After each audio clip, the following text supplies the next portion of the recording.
Hey everyone, AJ Hazy here with Vantage West. If you're a landlord in BC, understanding the eviction process is critical to your success and protecting your rental property. Now, evictions are sad and never easy, but handling them incorrectly can open you up to serious legal trouble and major financial losses. Today, I'm going to walk you through the eviction process in BC so you know exactly what to expect. If you find this content helpful, don't forget to like and subscribe for more property management tips.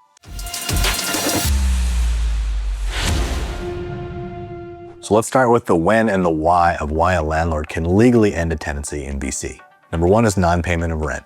Number two is cause, like repeated late payments or damage to the property or disturbing other tenants. Thirdly is the landlord's use of property. So this would be for your own personal use or for major renovations. Now, all evictions in BC are governed by the Residential Tenancy Act, or the RTA, and will require you to make the proper notices and take the right steps in the right order. The most common one, when a payment is late, is to issue a 10-day notice to end tenancy. The tenant then has 5 days to either pay the rent or dispute the notice. The second most common is the 1-month notice to vacate, and this would be for cause, whether they've violated the terms of the lease or created some sort of disturbance. And then you have the 2 or 4-month notices, whether it's for landlord's personal use or for a major renovation.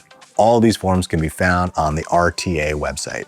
Notices must be served on a specific day in a specific way as it relates to the tenant payment cycle. Getting this wrong can void the notice entirely. So how do you serve eviction notices in BC? The best way is to hand deliver it to the tenant that's in the unit. Failing that, you can leave it with another adult that's in the unit. Registered mail also works. Just note that the delivery process adds a couple of days to the notice. And keep in mind, all of these notices must be on the approved RTB forms. Homemade notices aren't going to work. You have to use the forms that you can get from the website. So what happens if the tenant refuses to leave? And this happens actually more than you might think. The tenant does have the right to dispute the process through the Residential Tenancy Branch. If it is disputed, a hearing will be scheduled, often weeks or even months into the future, and both sides will be heard by the RTB. Keep in mind that you cannot change the locks in the meantime or cut the utilities.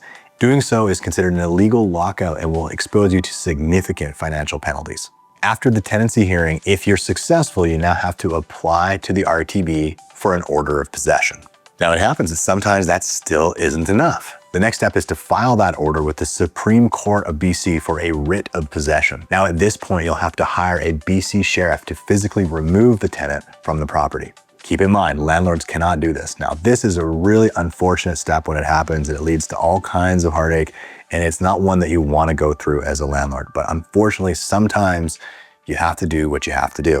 But make sure you follow the steps. This is very important. It's easy for emotions to run hot here and for you to step outside of the proper protocol. It'll cost you thousands of dollars and reputational harm along the way. One of the best ways to avoid evictions in the first place is to work with a professional property management company. At Vantage West, we handle thorough tenant screening, enforce lease contracts, enforce lease terms, and collect the rent on your behalf. This way, you're not dealing with late payments or opening yourself up to legal headaches. If you want to reduce the risk of evictions and have a stress-free property management experience, we'd love to help.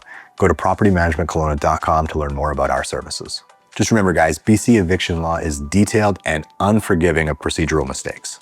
Always consult a legal expert or a licensed property manager before proceeding. This video is for general information purposes and is not to be considered legal advice. Evictions should always be a last resort. A solid tenancy agreement and thorough tenant screening go a long way to avoiding this nightmare scenario. If you found this video helpful, give us a like and a subscribe for more landlording tips, and we'll see you in the next one.